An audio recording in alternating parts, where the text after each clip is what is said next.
Okay, for abuse of rights po, para madali kayo dito, tandaan nyo, yung Article 19, hindi nyo na kailangang sabihin yung elements sa exam.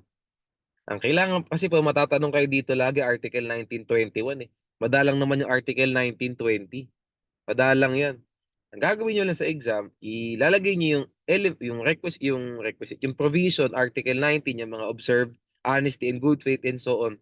Tapos you go straight to contra bonus mores, Article 21. Yan, ilagay niyo yung elements. Ilagay niyo yung requisites. Kasi dyan po nagkakatalo kung itong tao na to will be liable for damages or not. Yung bang act niya, is it contrary to morals? Is it contrary to good customs? Yun ang kailangan makita sa exam.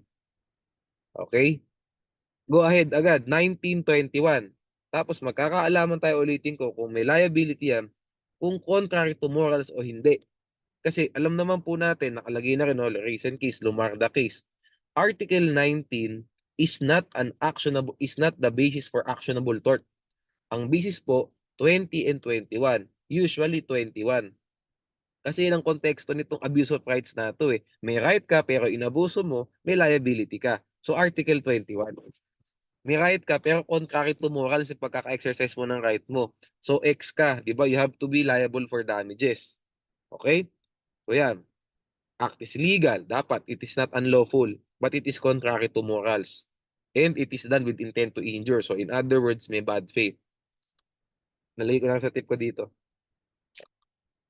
So focus lang kayo, ilagay nyo lang yung Article 19 requisites, Article 19 yung provision, tapos go straight to Article 21. And then go in depth sa Article 21. Examples, meron tayong 4 dito. Karamihan po dito about sa event.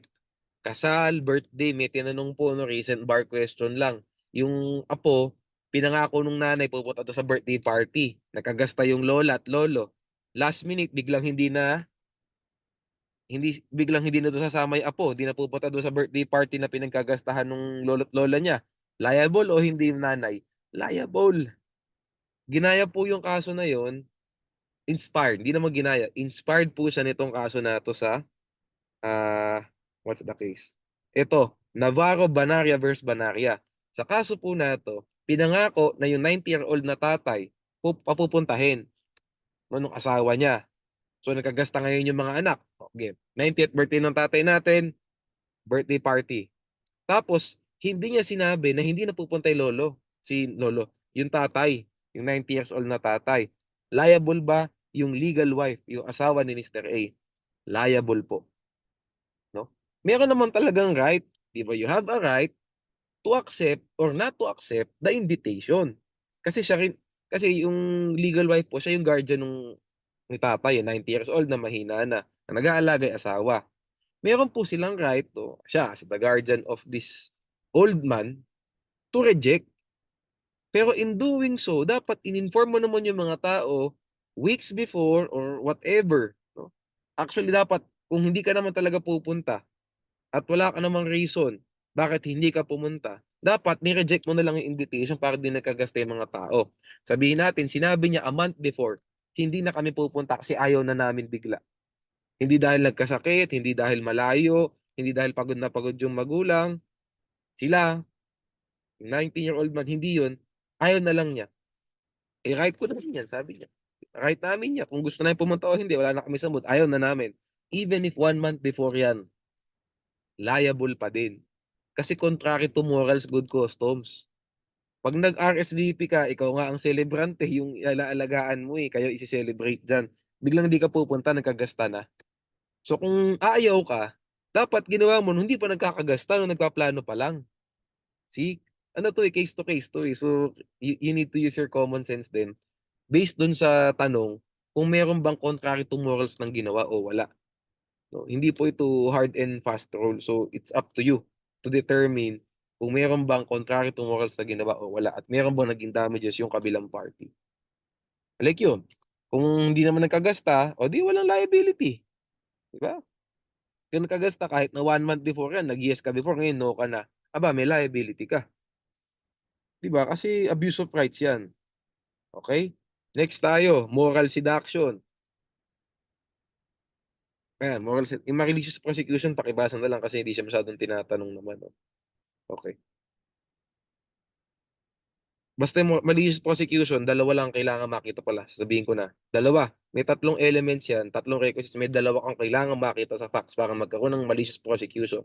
Una, may malice, pangalawa, without probable cause. Tandaan niyo, may malice without probable cause. Of course, may kaso.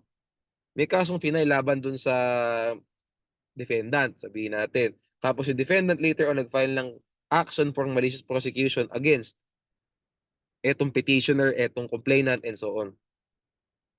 Malice and without probable cause. Pag may probable cause yan, kahit na may malice, kasi kaaway niya, yung pinailan niya nung kaso, wala tayong magagawa dyan. May probable cause eh.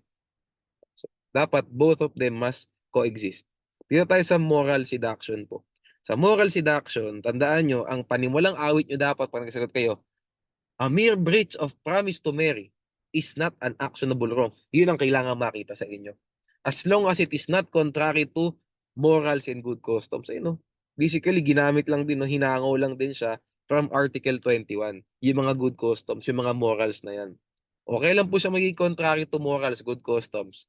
If, no, the promise to marry was used, no, so that the woman, will have sex with the man.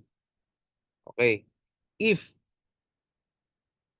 the promise to marry was used, no, as parang as a persuasion tactic so that this woman, no, will give his virtue to him. And later on, no, after having sex with her, he backs out of the wedding. That is an actionable tort under Article 21 kasi that is contrary to morals. Tama naman, no? Tama naman na siyempre ang promise to marry hindi naman set in stone yan, pwede mag-back out, 'di ba? Kaya lang 'pag ginawa mo yan para lang makapag-sex dun sa tao, liable ka diyan, okey? So tandaan natin, o papaano naman kapag hindi naman sinabi na papakasalan kita, sineduce ka lang, nakipag-sex ka, walang magagawa diyan, walang actionable tort, 'no? Okay, so you get the point there, 'no? Tandaan niyo may dalawa dapat mag-e-exist, pangako ng kasal, tapos sex. Pinapangakohan kitang ikasal para makipag-sex sa'yo, tapos hindi ka nagpakasal later on, 'no? So, basically meron kasing parang, ano ba, fraudulent nga na ginawa and may fraudulent practice na ginawa. So, you get the point. To simplify, the man must promise to marry the woman in order to have sex with her. Later, the man went back on his promise after having sex with her. Okay? So, what's the intention? Basically, yung intention ang kailangan. Kung ang intention is just to satisfy his lust, hindi naman, ay, kung wala namang sinabing promise to marry tapos na-seduce niya yung babae na makipag-sex sa kanya, walang crime, 'di ba? Kasi consenting parties. Walang walang crime. Walang liability, wala pala tayo sa criminal, walang liability, okey? Ito namang isa, a breach of promise to marry after spending for the wedding o the same principle as dun sa ano, event. 'Pag nagkagasta na, wag ka na magwo-walkout. So 'pag nagkagasta, nag-walkout ka pa, ayoko na, magbabayad ka dun sa nagkagasta. So kung 50-50 kayo, bayaran mo yung inubos niya. Contrary to morals yan, eh, dapat umayaw ka nung hindi pa sa kayo nagkakagasta, get? Other than that, may humiliation ka pang babayaran diyan, okey, WASMER, 'no, okey? So kaya 'pag binigyan kayo ng engagement ring at ayaw niyo na, nag-walkout kayo, hindi puwedeng niyo ibabalik sa lalaki yung engagement ring,